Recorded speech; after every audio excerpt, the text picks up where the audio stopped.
What improved your life so much, you wished you did sooner? When I was told that I would lose my eyesight, it made me pay more attention to how beautiful the sky was. I can still see and I enjoy watching the clouds on a level I can't even explain.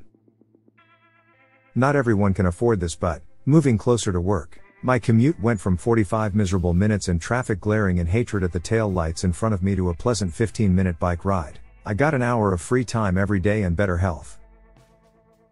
No one has said it yet, but laser eye surgery. Best money I've ever spent.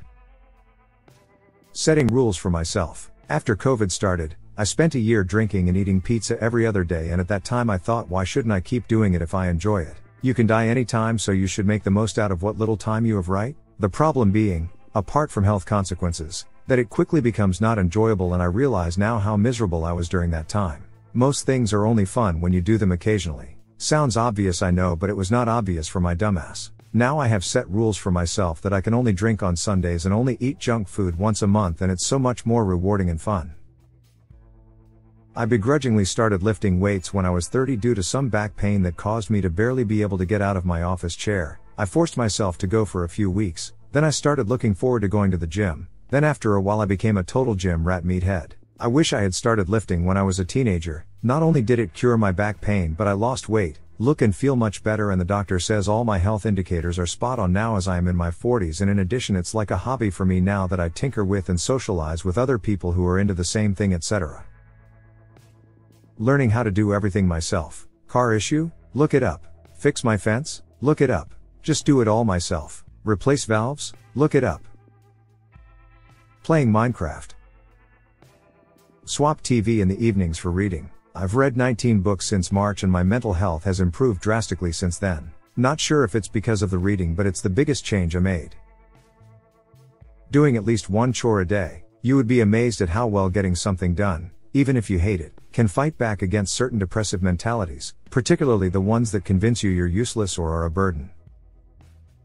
I started viewing things as potential experiences rather than just opportunities for achievement. Before that, for example, if I took a class, then I was only focused on the grade. If I couldn't get a good grade, I didn't like the class. Heck, I wouldn't even start a book if I thought it might be too hard or too long and I might not finish it. Then I realized the purpose of classes, and books and other things, was to learn, and that hard ones were likely the ones I learned the most from. Even if I didn't get the best grade, I started doing all sorts of stuff with the idea that I just wanted the experience. Even if I was the worst one out there, who cares? I wasn't there for the achievement, I wanted to learn things. This worked socially as well, and I started taking way more risks, telling myself that, at the very least, it would be a learning experience. I saw a saying once, it's only a failure if you stop trying, otherwise, it's an experiment. I love it. Moved away from the state I grew up in. I didn't know how unhappy I was. I had gotten used to being miserable, and now that I'm in a better area, I'm a completely different person. Daily exercise. It doubled my energy for an hour out of my day. Quitting drinking is the best thing I've ever done for my mental and physical health, and it's done nothing but improve my relationships. The last year and a half have been the best I've ever had. I stopped living my life just waiting for the weekend. When you work 5 days a week and have just 2 off, it's not good to be always waiting for those 2 days. You can plan something meaningful or fun every day, even if it's just a small thing.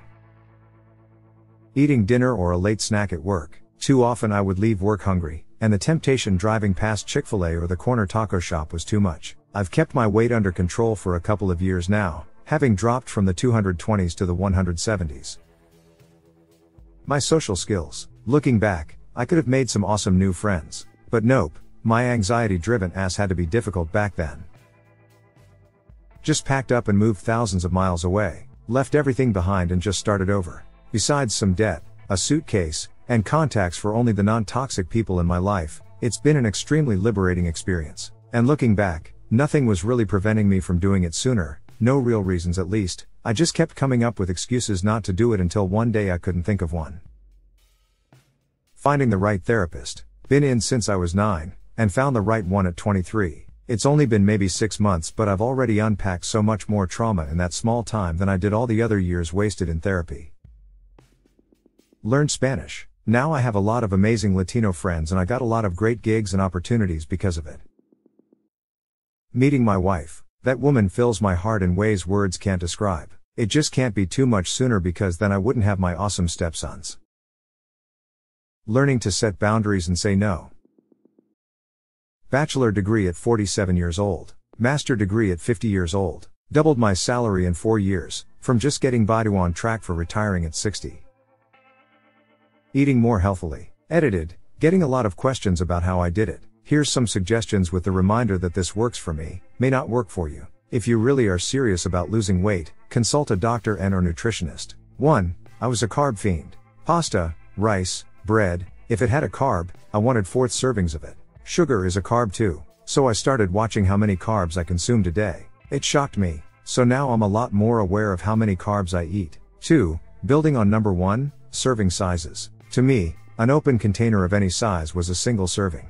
I pay attention to how much I'm supposed to eat. For snacks, I'm addicted to Smart Food. You can order a bunch of them in single serving sizes. 3. Vegetables. I always ate veggies, now I eat more. What used to be 2/3 potatoes or pasta or rice with a meal is now 2/3 vegetables. 4. Cut back on meat. We usually go meatless for dinner at least twice a week. I hardly eat it at breakfast and lunch is about 50-50. I'd say 90% of the meat we do eat is chicken or fish. 5. I have always loved to cook, but now I'm really stretching my wings and trying things I wouldn't do before. If you don't know how to cook, learn. Alton Brown or Ina Garten are great starting places. Don't be intimidated by it. You're not working for Gordon Ramsay, you're just feeding yourself. Learn spices. Steaming veggies sucks. Roast that shit. Stir fry that shit. Eat it raw. Anything but steaming. Except boiling, that's worse. 6. Bring your lunch to work. If you eat breakfast at work, bring that too. Same with snacks unless you can get healthy ones there. 7. Don't beat yourself up if you have a cheeseburger.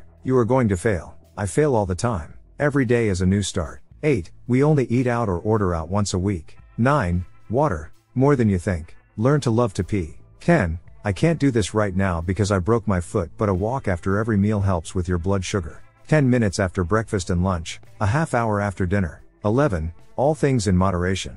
You can have butter or cheese or fried foods, just not every meal. And keep to what you're supposed to eat. It's a lot smaller than you think. Anyway, that's some of the stuff that I personally did. It worked for me, it may not work for you. I'm not a dietitian, just a dude who wanted to lose some weight. Listening to the sound of rain to fall asleep. Finally talking with my, then new, family doctor about my misuse of decongestant nose spray. He told me it's a common issue and that there is help. 1.5 years of tapering off and 2 surgeries later I used bad nose spray for the final time. I could kick myself for not talking about it for more than 20 years. Edit. I am working my way through the comments and questions. I posted it before going to bed and didn't expect much reaction. So, the addiction's name is rhinitis medicamentosa. So it's not an addiction like alcohol, in the way there's a reward system in your brain, but it's a self-sustaining process. You have an infection and take nose spray. If you do it more than a few days, the reason why you took it at first is gone. But these sprays mean the nose clogs again. So you take nose spray against nose spray, which got worse and worse over the years. Many asked which spray I took. I largely gave up talking about any names in this regard. By definition of stereotype, every Redditor except me is from the US, so your stuff has different names in the store than the German stuff I took. The nose spray I used is sold in Germany as Nasic, which has xylometazoline as main active agent. Some others asked about the surgeries, so here is more about the process. My new family doctor sent me to an ENT for help. He mentioned that next to the effect of the addiction, there's often a background to it. Turned out my concha were enlarged and my septum deviated. I must have broken my nose once. The ENT insisted it must have happened, although I didn't know it. Maybe when I fell off my bike as toddler or so. Both limited how much air could pass and made it even more prone to clogging, which was boosted by the misuse of Nasic. The concha were cauterized, so a small intervention, about 30 minutes plus a few days sick leave. The septum deviation was corrected via full anesthesia surgery in the hospital by the ENT plus 2 weeks sick leave. The process took so long as the ENT started with tapering off by flooding the nose spray with hay fever and sea salt ones. Effect, reducing bad nose spray from 5x a day to 1-2x, then cauterizing, after which the nose needed to heal, reducing it to 0-1x per day, before the surgery. As the septum deviation is done in hospital, I needed to wait a few weeks until I could do it, and afterwards the nose needs some weeks to heal again. I did fencing in college, and after that I just couldn't make it work with my school and work schedule. 15 years later, I found a club and started doing it again. I hate every other sport, and exercising just to exercise is unpleasant and boring. This is the only one for me, and I needed something to make me active. Hiring a cleaner. I grew up in a house where money was tight. Whenever we heard people talking about their maid or housekeeper, we always assumed they were super rich. I'm not rich. very much middle class. But my wife and I both work full time and have a lot on our plates. We found a local person who has a small cleaning business. We keep up with day-to-day cleaning, dishes, laundry, immediate spills and messes, wiping things down, etc. Then once a month, a cleaner does a pass, focusing on dusting, deeper clean of the floors, bathrooms, etc. It's about the same cost as a date night and it does so much to help us stay on top of things.